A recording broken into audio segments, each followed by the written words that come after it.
Tiga siswa SMA di Lamongan berhasil menciptakan pendingin ruangan atau AC dari bahan tanah liat. Selain biaya yang murah, karya siswa SMA Muhammadiyah ini juga mampu mencegah semakin tercemarnya udara dari gas berbahaya. Karya siswa ini bahkan berhasil meraih juara 3 dalam lomba rancang produk inovasi di Universitas Negeri Surakarta pada bulan Oktober lalu.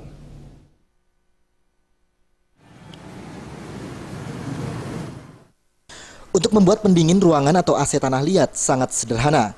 Tahap pertama adalah proses pencampuran antara tanah lahat dengan air. Selanjutnya tanah lembek ini dimasukkan ke dalam kotak plastik. Ukurannya sesuai yang kita inginkan. Proses selanjutnya adalah peletakan air di dalam kotak yang berisi tanah liat yang lembek ini. Agar tidak bercampur dengan tanah, maka air juga harus ditempatkan ke dalam kotak lain yang kecil.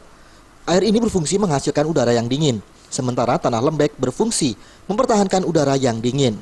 Untuk mengalirkan udara dingin ke ruang yang kita inginkan, karya tiga siswa bernama Arif Rohman Hakim, Ahmad Yusuf, dan Zaina Difah yang merupakan siswa SMA Muhammadiyah 1 Babat Lamongan ini kemudian dipasang blower yang dialirkan ke ruang yang kita inginkan melalui pipa. Pendingin ruangan atau AC hasil karya ini sangat menakjubkan. Dalam hitungan menit mampu mendinginkan ruangan hingga 5 derajat Celcius. Inovasi untuk menciptakan AC ini karena kita melihat udara sendiri kan sudah banyak tercemar oleh gas-gas berbahaya dari AC konvensional lainnya seperti CFC dan HCFC.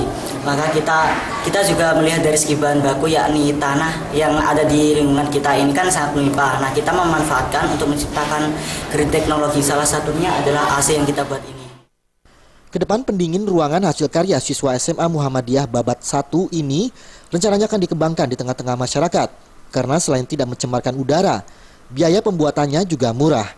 Hasil karya siswa juga mampu meraih juara 3 dalam lomba rancang produk inovasi di Universitas Negeri Surakarta pada bulan Oktober lalu. Dari Lamongan, Jawa Timur, Muhammad